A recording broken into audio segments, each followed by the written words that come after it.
जय श्री हरि भक्तों। वैशाख मास के महात्म के इस पावन प्रसंग में आज हम सुनेंगे एक अत्यंत प्रेरणादायक और रहस्यमयी कथा।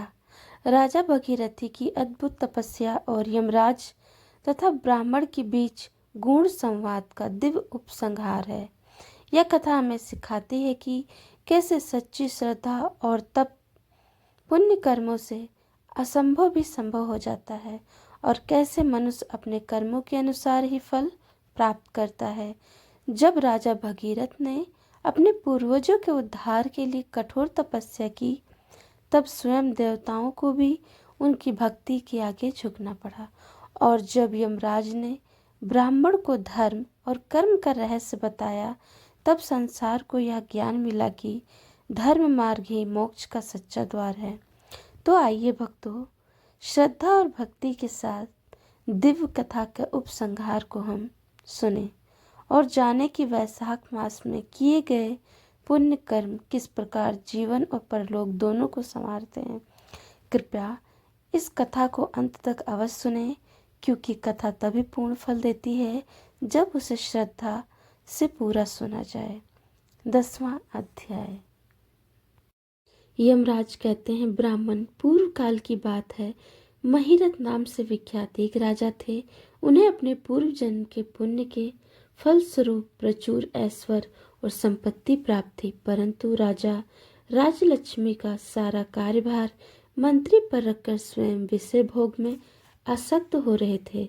वे न प्रजा की ओर दृष्टि डालते थे, न धन की ओर। धर्म और अर्थ का काम भी नहीं देखते थे। उनकी वाणी तथा उनका मन कामनियों की कीड़ाओं में आसक्त था। राजा के पुरोहित का नाम कश्यप था।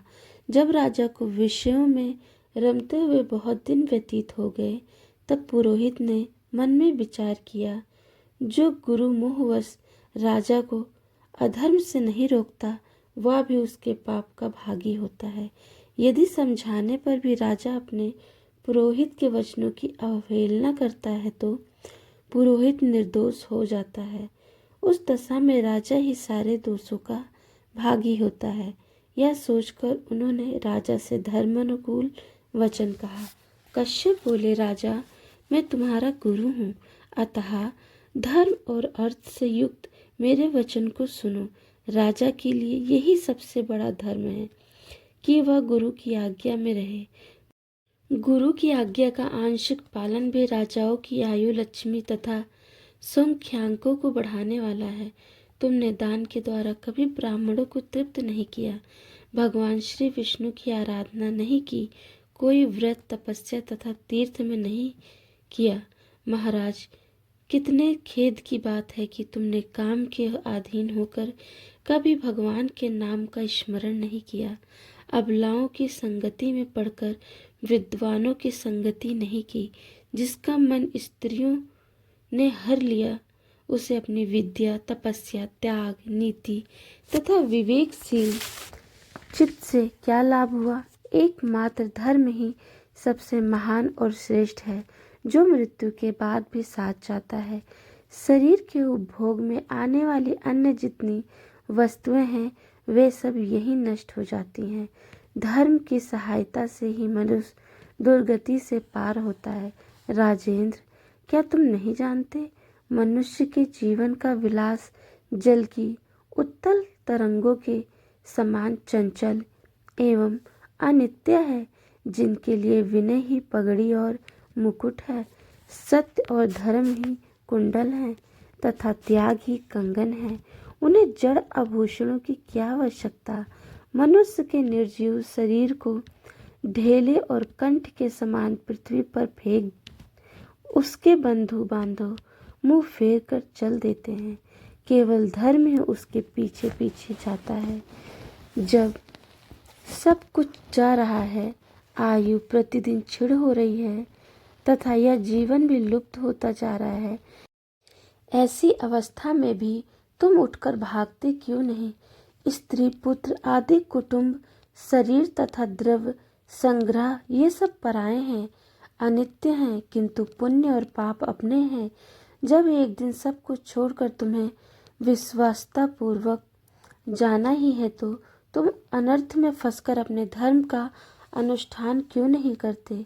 मरने के बाद उस दुर्गम पथ पर अकेले कैसे जा सकोगे, जहाँ न ठहरने के लिए स्थान है, न खाने योग्य अन्न, न पानी, न राह खर्च और न राह बताने वाला कोई गुरु ही है। यहाँ से प्रस्थान करने के बाद तुम्हारे पीछे कुछ भी नहीं जाएगा, केवल पाप और पुण्य जाते समय तुम्हारे पीछे पीछे जाएंगे। अतः अब तुम आलस्य छोड़कर वेदों तथा स्मृतियों में बताए हुए देश और कुल के अनुरूप हितकारक कर्म का अनुष्ठान करो। धर्म मूलक सदाचार सेवा करो। अर्थ और काम भी आदि धर्म से रहित हो तो उनका परित्याग कर देना चाहिए। दिन रात इंद्रिय विजय रूपी योग का अनुष्ठान करना चाहिए, क्योंकि जितेंद्रिय राजा ही प्रजा को अपने वश में रखता है। लक्ष्मी अत्यंत प्रगल्भ रमणी के कटाक्ष के समान चंचल होती है। विनय रूपी गुण धारण करने से ही वह राजाओं के पास दीर्घ काल तक ठहरती है। जो अत्यंत कामी और घमंडी है, जिनका सारा कार्य बिना विचारे ही होता है, उन मूढ़चेत राजाओं की संपत्ति उनकी आयु के साथ ही नष्ट हो जाती है। व्यसन और मृत्यु, इनमें व्यसनों को ही कष्टदायक बताया गया है। व्यसन में पड़े हुए राजा की अधोगति होती है, और जो व्यसन से दूर रहता है वह स्वर्ग लोक में जाता है। व्यसन और दुख विशेषता काम से ही उत्पन्न होते हैं। अतः काम का परित्याग करो। पापों में फंस जाने पर वैभव एवं भोग स्थिर नहीं रहते, वे शीघ्र ही नष्ट हो जाते हैं। चलते रुकते जागते और सोते समय भी जिसका चित्त विचार में संलग्न नहीं रहता, वह जीते जी भी मरे हुए की तुल्य है। विद्वान पुरुष विषय चिंता छोड़कर समतापूर्ण स्थिर एवं व्यवहारिक युक्ति से परमार्थ का साधन करते हैं। जीव का चित्त बालक की भांति चपल होता है, अतः उससे बलपूर्वक काम लेना चाहिए। राजन, धर्म के तत्वदर्शी वृद्ध पुरुषों की बुद्धि का सहारा ले पर बुद्धि के द्वारा अपने कुपथगामी चित्त को वश में करना चाहिए। लौकिक धर्म, मित्र, भाई बंधु, हाथ पैरों का चलना, देशांतर में जाना, शरीर से कलेश उठाना तथा तीर्थ के लिए यत्न करना आदि कोई भी परम पद की प्राप्ति में सहायता नहीं कर सकते। केवल परमात्मा में मन लगाकर उनका नाम जप करने से ही उस पद की प्राप्ति होती है। आगे की कथा हम अगले अध्याय में सुनेंगे। भक्तों, सबसे पहले मैं आप सभी से विनम्र क्षमा प्रार्थना करती हूँ। पूर्व में भूलवश इस कथा को भगीरथ की कथा कह दिया गया था, जबकि वास्तव में यह कथा महिरथ की थी। इस त्रुटि के लिए मैं आप सभी से हृदय से क्षमा चाहती हूँ। लेकिन भक्तों, कथा का संदेश वही पवित्र और प्रेरणादायक है कि मनुष्य के कर्म ही उसके जीवन को परलोक का मार्ग निर्धारित करते हैं। जो व्यक्ति धर्म, सत्य और पुण्य के मार्ग पर चलता है, उसे अंततः भगवान की कृपा और शांति अवश्य प्राप्त होती है।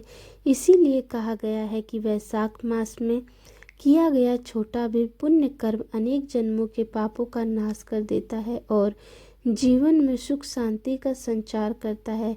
आप सभी से विनम्र निवेदन है, यदि आपको यह कथा अच्छी लगी हो तो लाइक करें, कमेंट करके जय श्री हरि विष्णु अवश्य लिखें और इस पवित्र कथा को अपने परिवार और मित्रों के साथ शेयर जरूर करें। अगले अध्याय में हम एक नई प्रेरणादायक कथा के साथ फिर मिलेंगे। तब तक के लिए जय श्री।